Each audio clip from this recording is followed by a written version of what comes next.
It was a gloomy Saturday afternoon when I stumbled into that little thrift store on the corner of Maple Street, a place I had never noticed before, despite walking that road countless times. The sign simply read, "Second Chance Treasures," in faded gold letters, swinging slightly in the wind as if beckoning me inside. There was something off about the atmosphere the moment I stepped through the door.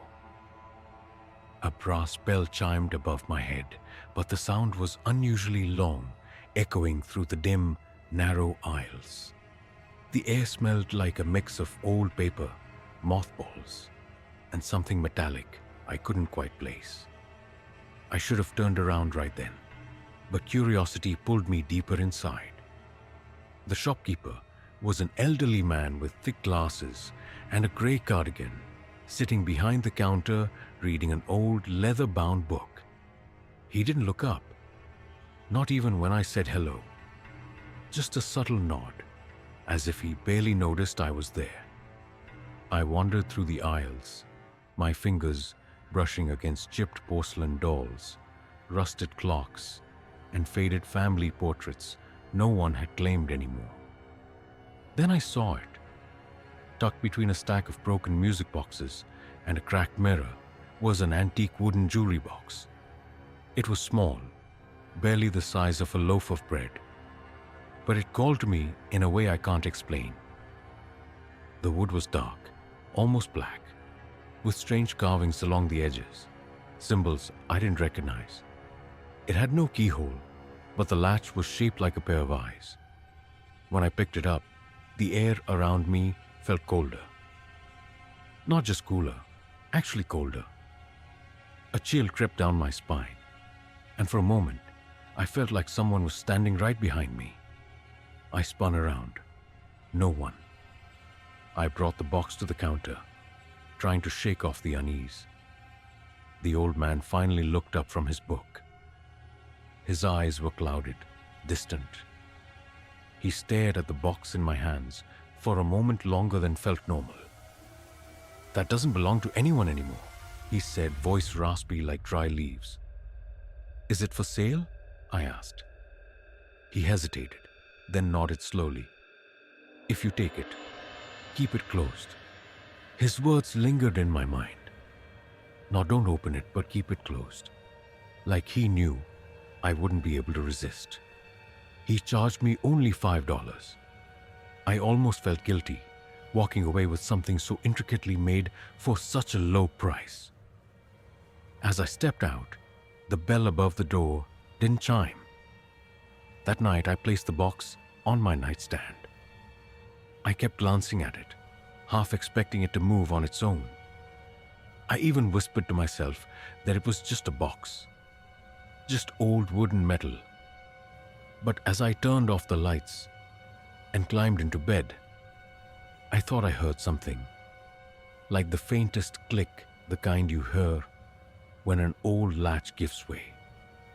When I turned to look, the box was still shut, wasn't it? I woke up in the middle of the night, drenched in sweat. My room, which usually stayed at a comfortable temperature, felt like a freezer. My breath came out in little puffs, and my blankets did nothing to stop the chill gnawing at my skin. I reached over to my nightstand to check the time, but my phone screen wouldn't turn on. Dead. Odd, considering it was fully charged before I went to bed. Then I noticed the jewelry box. It was sitting at the exact same spot where I'd left it, but it looked different. The wood seemed darker, like it had soaked in something during the night. And the latch, I could have sworn it was facing the other way before I fell asleep. Maybe I was imagining things. I was half asleep after all. That's what I told myself as I drifted back under the covers. But the next morning, the feeling hadn't gone away. In fact, it got worse. I was in the kitchen making coffee when I heard a soft scratching noise coming from my bedroom. I froze, mug in hand. My first instinct was that it was my cat, except I didn't have one. I cautiously approached the door and gently pushed it open. Empty, except the box was now on the floor, a few inches away from my nightstand, perfectly upright. I didn't remember moving it. Maybe it fell. But how could it have landed upright like that? I picked it up and put it back. Told myself it must have been vibration from outside or something. Denial is a warm blanket. Over the next few days, the strange things escalated. Lights flickered constantly, even though the bulbs were new. My reflection in the mirror would feel just a half second off, like it was lagging behind my movements. I started hearing faint whispers when I was alone. Nothing distinct, just a low hum, like a voice underwater, circling around the edges of my consciousness. One night, I dreamed I was back in the thrift store, only this time, it was empty. Abandoned, shelves overturned, windows broken. The old man wasn't there. Instead, the jewelry box sat alone on the counter, open. Inside, it was a single black feather, soaked in something dark. I reached for it in the dream, and just as I touched it, I woke up to the sound of something shattering in the hallway. I rushed out of bed and found a picture frame lying face down on the floor, one that had been hanging securely for years. The glass was shattered into a perfect spiderweb, but the photo inside was untouched. It was a photo of me as a child, taken at my grandmother's house. Except there was a shadow in the corner of the picture now, a tall, narrow shape that wasn't there before. I dug through an old box and found the original photo. I compared it. That shadow was new. I started keeping the jewelry box locked away in my closet, wrapping it in layers of cloth. But every morning, I'd find it back on my nightstand. It wasn't violent, just persistent, like it wanted to be seen. Things reached a peak about a week after I brought the box home. I was lying in bed, staring at the ceiling, when I felt the weight of someone sitting on the end of my mattress. My body locked up. I couldn't move. I could feel it, whatever it was, shifting slightly, like it was leaning toward me. I tried to speak, to scream, but my mouth wouldn't open. Then I heard it, close to my ear. A whisper, a name, not mine, someone else's. A name I didn't recognize, but that felt strangely familiar. When I finally managed to move, the weight vanished. I turned on every light in the apartment, heart pounding like a war drum. I walked straight to the closet and pulled the box out, holding it in my shaking hands. I needed to know. I needed to see what was inside, despite the old man's warning, despite the dreams, the whispers, the moving shadows. I undid the latch. It was empty, completely, impossibly empty. No velvet lining, no hinges, just a void. A blackness so deep, it felt like looking down a well that never ended. The moment I opened it, I felt something shift in the room. A presence, subtle at first, then my bedroom door slammed shut behind me. And I wasn't alone anymore. The air in my room thickened, like the oxygen itself had turned to syrup. My chest tightened with a pressure that felt both physical and emotional, like the weight of invisible eyes watching me. The box sat open in my trembling hands, a quiet and unnatural darkness pulsing from within it. That wasn't a shadow. It was something alive, breathing. Inside the empty space, then I heard it again, that name, the one whispered into my ear the night before. But this time, it came from the jewelry box, clearer, sharper. A voice, feminine and cracked with sorrow, repeating it like a chant, over and over again. Marielle. The sound didn't echo. It took right into my bones. That was the moment I knew. This wasn't a haunted object. It was a vessel, a prison. I shut the box instinctively, nearly throwing it across the room. But the moment the lid closed, something in the air snapped, like an elastic band pulled too tight. My room fell eerily silent.